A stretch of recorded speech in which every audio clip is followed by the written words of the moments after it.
FIFA Arab Cup 2025 champions, under 20 World Cup 2025 champions, AFCON under 23 2023 champions, AFCON under 17 2025, this is Morocco, champions, AFCON under 20 2025 runners up, Olympic Games 2020 bronze medal, 2022 World Cup semi-finalists, AFCON 2025 finalists, and we are going to 2026 World Cup. Morocco is one of the biggest hopes. You see, success, right? Progress is attainable with clear, defined plans. Yes. They set it up in a way that if you are given funds to execute the project, they are on your case. You cannot mismanage funds.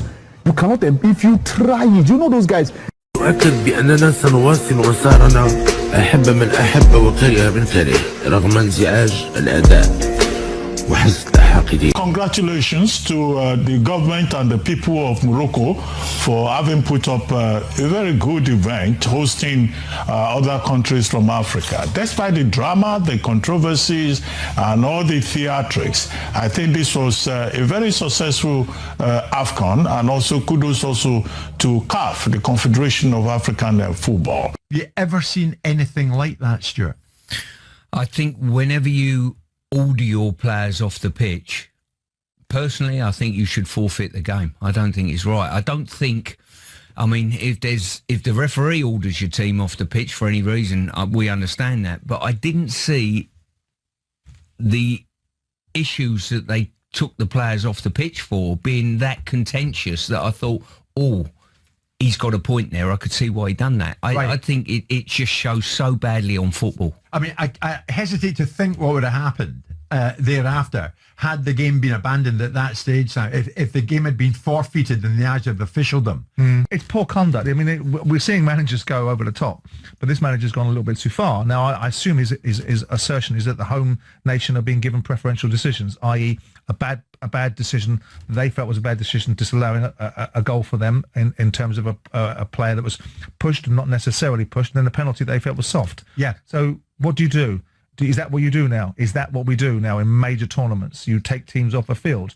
So I suspect, it probably should have resulted in a circumstance. I mean, the player should have gone back in the field and whacked the ball in the back of the net. Exactly. But leaving the pitch and protest at referee decisions, game, is it surprising we don't see it more often? Make a ridiculous decision. I mean, whether you like it or you don't like it, the referee's decision on the field is the final word. And if you want to deal with it afterwards in the aftermath of a game and have your say, which so many managers do, none of them ever refereed, but all of them seem to be an expert in how to referee, you get into that situation. But it's a terrible optic. It's a terrible way to behave. But in an international football tournament, you're not only representing yourself. And that moment, you're representing your country. You're representing the game. It's an international football tournament. Yeah. On a continent that so desperately needs and wants people to take it seriously from the football of maternity, not just pluck all its talent out and drop it into the English Premier League or the Dutch leagues where they can get into the European system and get passports and so on and so forth. But realistically speaking, they want to see the Michael Essiens of the world build out academies and all that sort of stuff, and their football being taken very, very seriously, as they do with their boxing. Yeah. And you see this, you go, well, it's poor, isn't it? Yeah. Senegal walked off the pitch. When the majority, the Senegalese team walked off the pitch, fans in the stadium were chanting "Champions, Champions," because per the rules, it's a forfeit. Now, let's go to the human element out of all of this, and this is my thing with VAR. When there's this massive narrative from the start of the tournament that has been building about Morocco already having won this thing, that it was fixed for Morocco, that the referees were in favor of Morocco, which is a strong allegation to make, and I don't have the evidence to justify that. But I know how football works as well. You get the little calls in your favor. Historically, that's how it's worked, right? Historically, the home side always gets a couple. It's an easy accusation to make. Right. Difficult one to prove. Senegal had their opportunities during the match, and Diaye had a one-on-one with Bono that he puts that into the back of the net, and you don't need to go to a 90th minute VAR to find the winner in this game.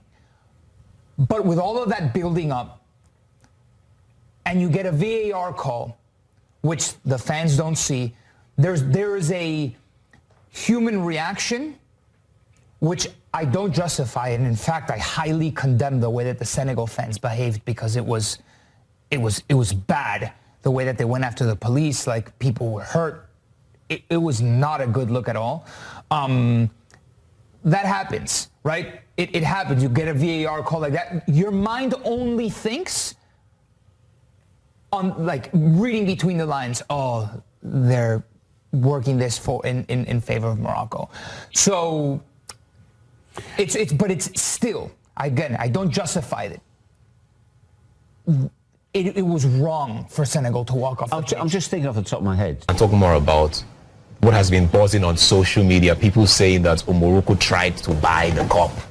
And it's because of things like this. You understand? They did so much. Everything to get the cup. They did so much.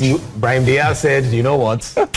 Let me buy it in style. And that is because of the kind of investment they made. So it might seem so. I don't think it was that. But one thing I want to say, when we saw, so what happened was that in the quarterfinals, we saw 8 of the best 10 teams in Africa. Because of the pitch facilities, the best teams were the ones who were moving up. In the semi-finals, in the top 5, Morocco is number 1 ranked in Africa. Senegal is ranked number 2. Nigeria is ranked number 3. Do you understand? Algeria is ranked number 4. And who was the other? Egypt 5. Is now 5, yeah. So you saw the best, like the best in shows. There was no, do you understand? And then you go to the final 2. Morocco is number 1 ranked in Africa. Senegal is number 2. There might almost be no difference between both teams. But you see, Morocco has gone farthest in the World Cup for Africa. We have to be very honest and yes, admit that. Do you understand? So it might seem, and then with the investment that they put inside, it might seem in some ways that, oh, they try to buy the tournament. And it could have been shocking. I mean, in 92nd minute, Senegal scored. It was taken off. 98th minute, penalty. Baba, they left the pitch for 18 minutes. Only for Brahim Diaz to come. The most important moment of his life.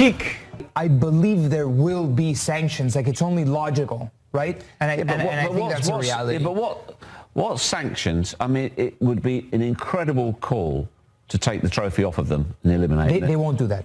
Right? I agree with you. They won't make matters worse. And it won't make it better either, will it? What's done is done to a degree. But they've got to do something.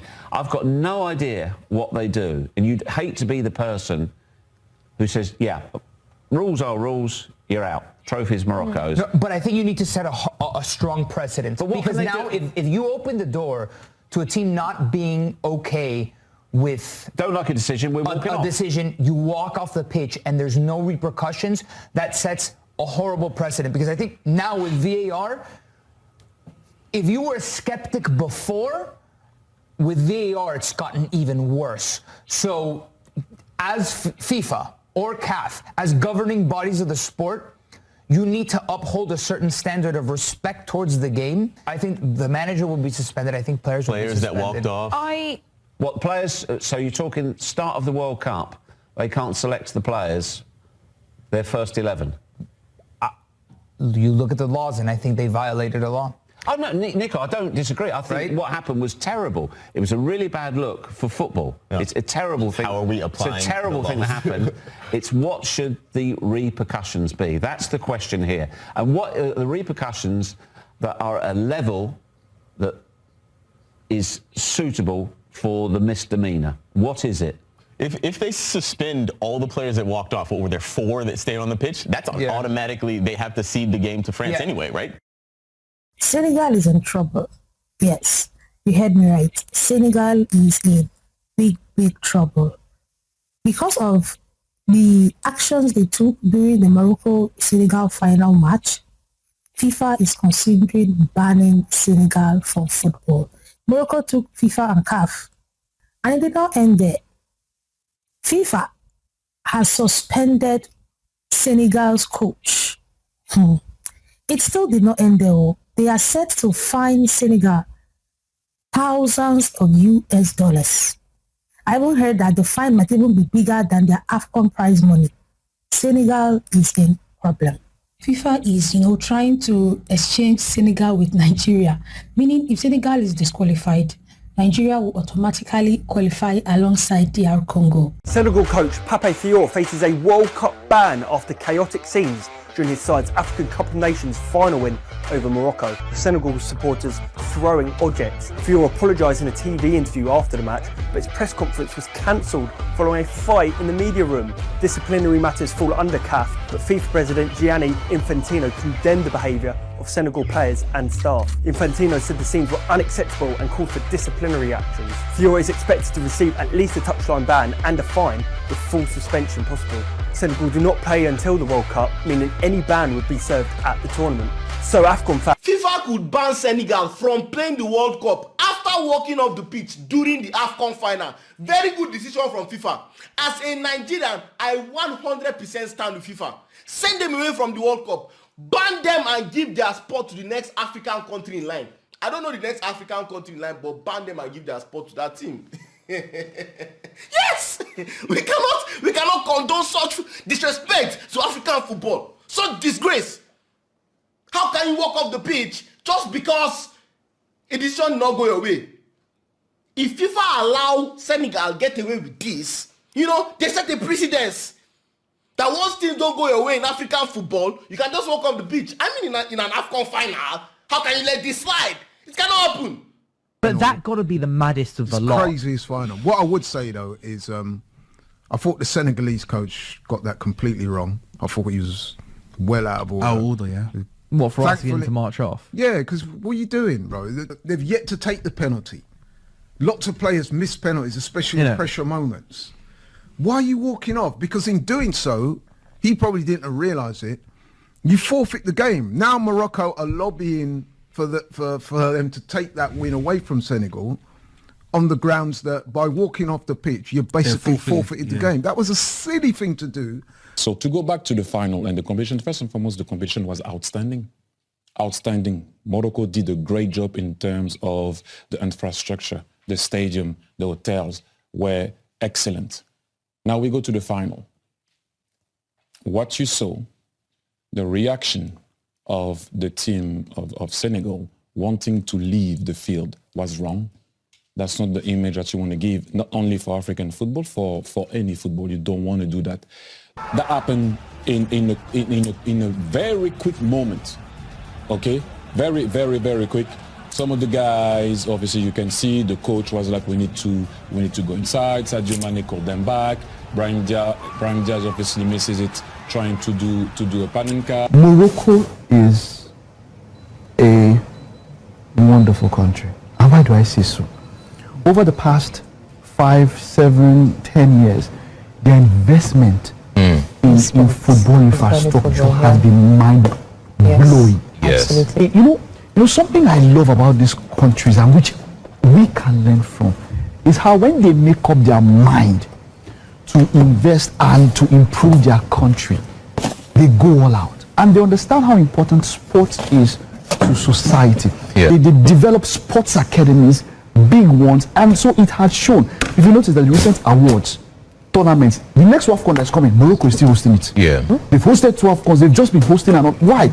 At the moment, they have the best facilities in Africa. You need to see when there was this aerial shot that they took, and you see how this thing, the beauty of the city, how easy it was to access the stadium and to go out.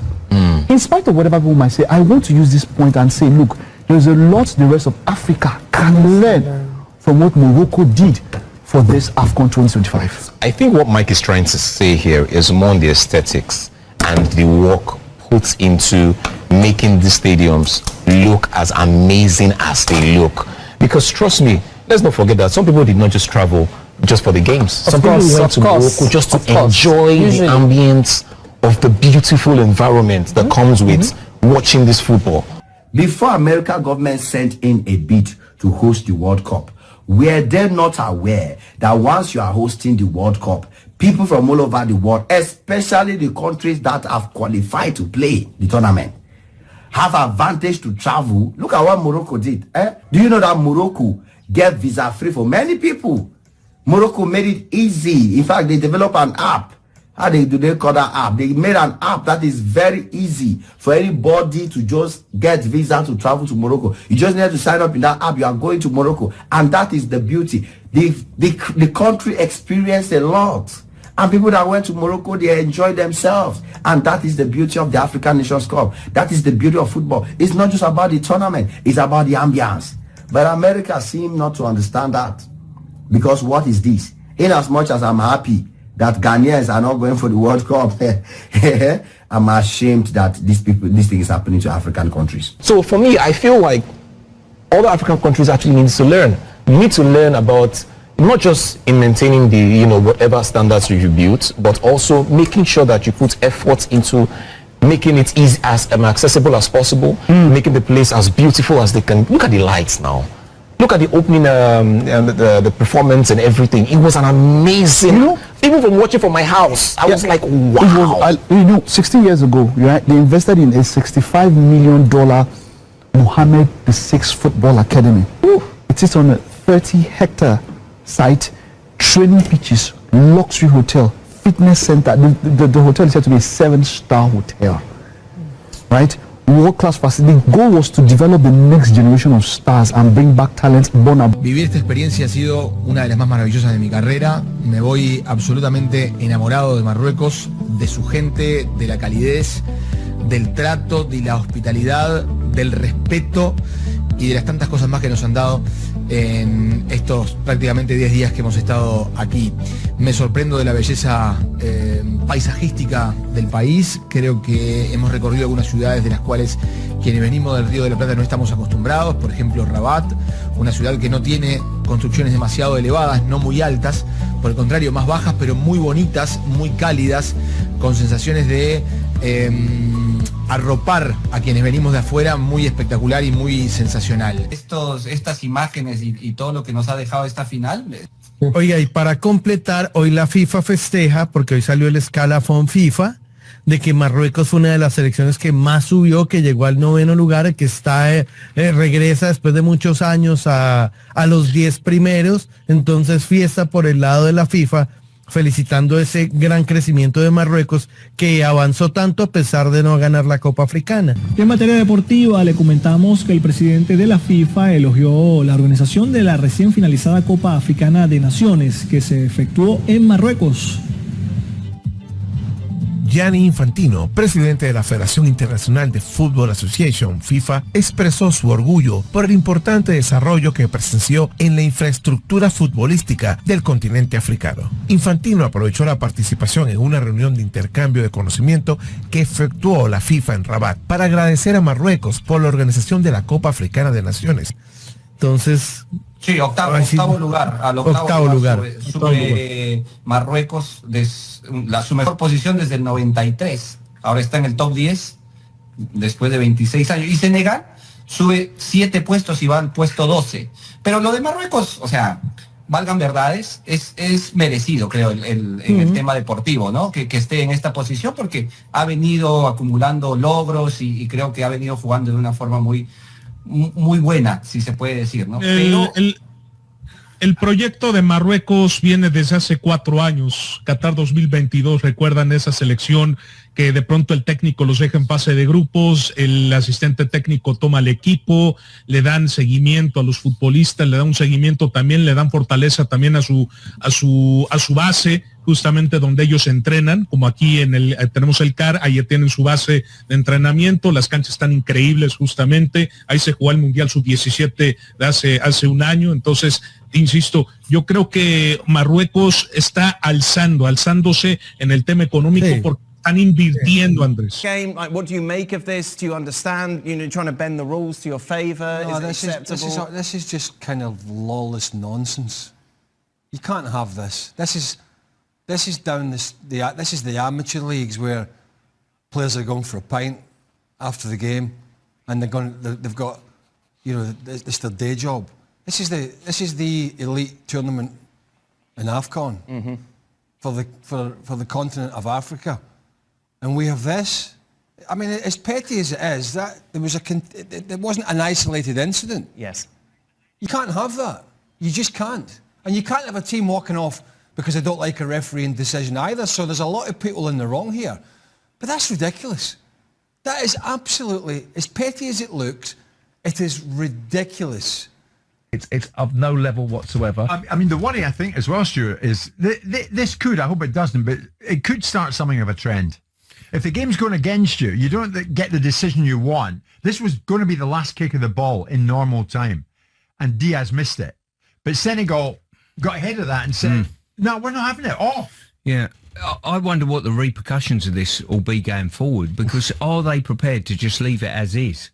Well, or is there a sanction against Senegal? I mean, what is the governing jurisdiction? It's the African Federation, isn't it? So they're the jurisdiction. There's no UEFA, FIFA involved in this discussion, because you've got a manager taking a group of players. The African Federation. So they've got to sanction him. And so the Senegalese function, he has to have a consequence for it. It's no good saying I shouldn't have done it. You did do it with the eyes of the world watching on you. You took your country off a field. Yeah. This wasn't about a referee taking players off because they're receiving abuse of some shape or description. This was a decision made by a football manager. Now, you're right to say, is it a slippery slope? But I don't think it's a slippery slope in terms of the Premier League or the major leagues in Europe. But what you've just seen, I mean, this competition is beset with it. You saw it 2 years ago. They were taking teams off. Games were getting blown up 10 minutes early. Then they were told, that the referee was told that they had got the wrong time, and he blew up again 2 minutes earlier. Yeah. You know, so this is the level of competence or incompetence. Yes. In this instance, this is the overreach. So the Senegalese probably have to smack him, metaphorically and potentially literally. Yeah. I mean, the Moroccan head coach, Regragui, he got it right. The image we've given of Africa is shameful. A coach asking his players to leave the field, and then he goes on to say it's football, it's cruel. Well, it certainly was cruel to Morocco. Having said all that, if Diaz had taken his opportunity with the ball in his hands to win the thing for the first time in Morocco's history by blasting it into the back of the net past Mendy, this would be a whole lot different. But it wasn't. And now the thing is, Stuart, the moment's come and gone. Senegal have lifted the thing over their heads, and they are tournament winners. So what's the point? They'll laugh at a fine, presumably.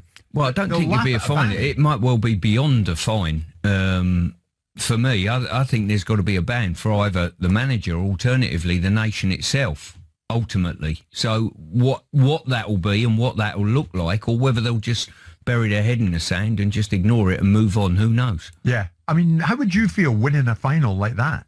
The bottom line is you've bent the rules to win the final, because those 17 minutes, Diaz will turn around and say, well, in that period, my focus was gone. Yeah. FIFA is considering banning Senegal from playing the FIFA World Cup after walking off the pitch during the AFCON final and handling the slot to Nigeria. My God. That means FIFA is now saying, and they are considering that they may ban Senegal from not going to the World Cup 2026.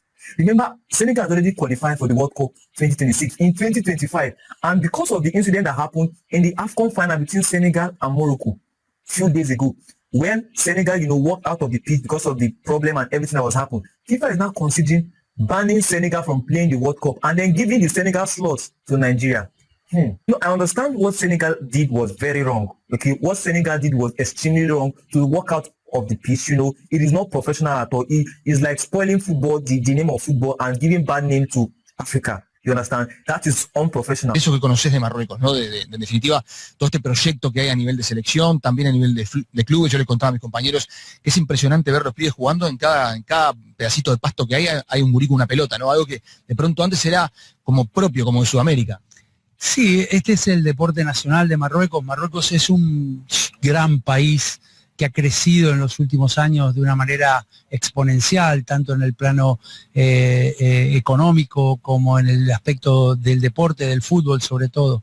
De aquí salen montones de jugadores, pero no solo eso, sino la gran cantidad de marroquíes que están en Europa, que ya esta generación saca jugadores de un nivel extraordinario. Hablame de esa jugada final, ¿no? Un penal a favor de Marruecos en la hora, la forma de ejecutarlo de Brahim. Yo sé que a veces, de repente, cuando hay un fracaso, ¿no? Deportivo, como es perder una final desde afuera, se busca a alguien para responsabilizar.